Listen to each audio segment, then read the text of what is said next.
Hello, everyone, and welcome to A Higher Perspective. You may have noticed that we have a very dramatic, energetic change to the climate around us in the last couple of weeks, and many of us have been struggling to find our ground and to reinforce our boundaries in the face of some volatility we may encounter. Today, I'd like to provide a higher perspective and also offer you some tools that might help you dynamically balance through this challenging time.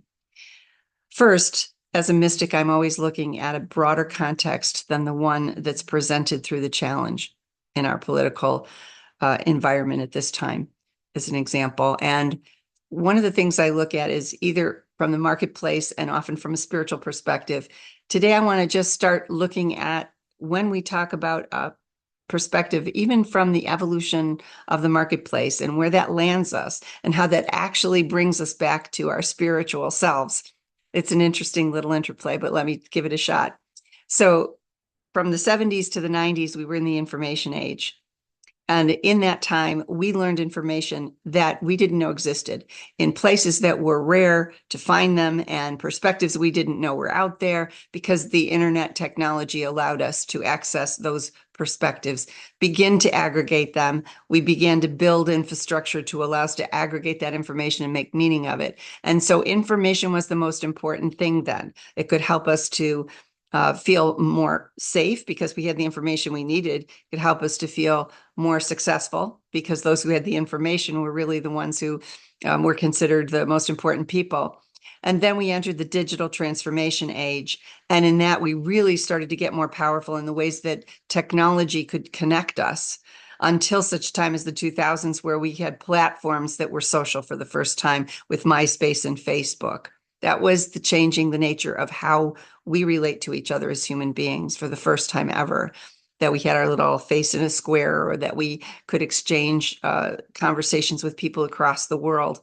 So Aaron Hurst in 2014 wrote a book called The Purpose Economy and began to lean into this concept that purpose, both personally and organizationally, were the reason that people engaged in anything, and that we should kind of contemplate that, reflect on it, know what ours is, and that social impact was very important as well, as the millennials became the largest consumer group in history, who demanded that companies demonstrate their values by their engagement in community. So at the same time as the digital transformation age was going on, and who had the technology and the most leading edge technology became the most important people, and they were safe because they had the important parts. And then we had this kind of competing idea that purpose somehow and social impact had part to do with what's important. And finally, we've come into the age of AI, augmented reality, virtual reality, and this is called the experience age or the immersion age, because technology has become extremely intimate in our lives. What used to be a particularly basic object really has become a smart object. It speaks to us. We speak to it. It changes the quality of our work, and it can change the quality of our life by our interaction with it. So this is a fusing that's becoming more and more intimate. And so as we have looked at this information age, the digital technology age, we've begun to understand our purpose and ask deeper questions about why are we here and our soul level work in the last 5 years. We find ourselves using different parts of us to make sense of the world. In the information age, we were looking at our heads to find the information that we needed and to use it the way that we wanted to use it. We had technology as our second focus, and also using our head to find out how we could enhance the things that were helping us to connect with information and each other. And then we had this bit about purpose and human beings. And now those required us to really think things through. And now our body has become the medium, and our heart is the place where we can find the truth of what resonates for us. I spend a great deal of time doing, whether business or personal readings, and oftentimes I see stories in people's fields. Some people call them past lives. Some people call them archetypes. I just call them your story. And as I'm telling that story, I realized that the entire rest of the planet would think this was completely absurd and irrelevant. But my client begins to cry at the deep recognition and resonance of something in the story that touches them. That's the kind of radar I'm talking about. The heart is a bigger, more powerful brain than the brain, according to science. And in this day and age of experience, the way that we need to navigate our way through anything, especially during these sort of times where the world is looking a little darker, we have to go to our hearts and we have to ask the questions there. So let's talk about a few tools that you can use during this time. One, when you have this kind of crisis, which the Japanese have taught us is also where opportunity lies, then we can find ourselves in a way that we can find our way by slowing down. So the first thing is to recognize there's opportunity somewhere in this darkness, in this crisis, and then we start to slow down and we ask our hearts the question we might have otherwise asked our head in the past, and we wait. And as we listen in, we can think of the beating of our hearts as our own personal symphony, because there's no one else on the planet whose heart beats like ours. It's music for our soul. And as we get intimately connected with our hearts and we stay there, we can find that there's some resonance with what the question we asked is or the direction we want to take. If there's doubt or if there's nothing, then don't do it. If you get to that place where you can resonate and there's a yes, that's an indication that move that path forward. That's where your joy will be found. The second thing you can do is look for community. In these other ages, we looked for communities of interest. And now we're looking for heartfelt communities. And what does that mean? It's a place where we can speak from our authenticity, our feelings, our intuition.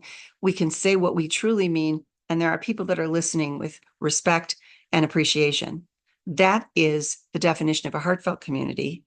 And when we can be received that way and receive others that way, it will help us feel safe enough to make more meaningful connections with other people. And it will also sustain that community over time. So engaging in heartfelt community, because it touches our heart and our resonance with, yep, that feels like yes to me, will help us through this time. And the third thing is to befriend the unknown, both outside of us and within us.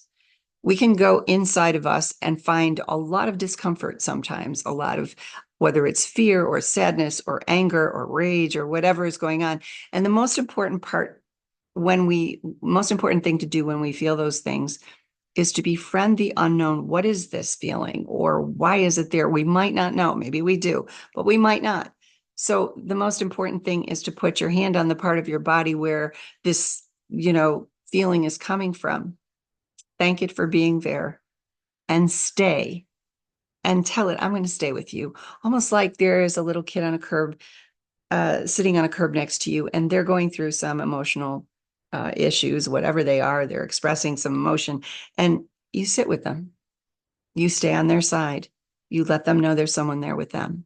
And that's the same thing that we need to do with ourselves during these times, because sometimes we're so preoccupied with looking at someone else or something else that we don't stay on our own side.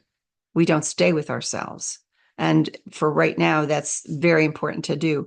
So befriend the discomfort. It's okay to feel uncomfortable. It's okay to feel angry or sad or scared. Those are all simply ways of responding to what's going on. But if we stay with ourselves and we stay with that emotion and we allow it, underneath that, there's a gift, that gift of greater peace, or you might even find an insight that shows up after you've left that moment and the emotion is finished. So befriend the unknown in yourself and then befriend the unknown outside of you. Because again, as the Japanese said, there's opportunity in that crisis. And so if we lift our eyes up and we anticipate that there's a gift, no matter how dark it is, there's a light somewhere, and I'm going to find it. It's going to come to me.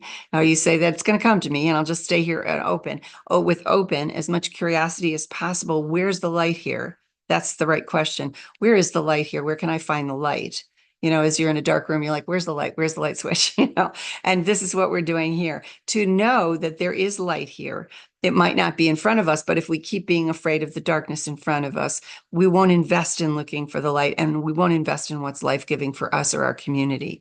So when a lot of emotional is on the field that is not ours, it's best to divest our energy from that because the return on that investment is going to be more worry for us, perhaps, and more of our nervous system gets affected by it in a difficult way.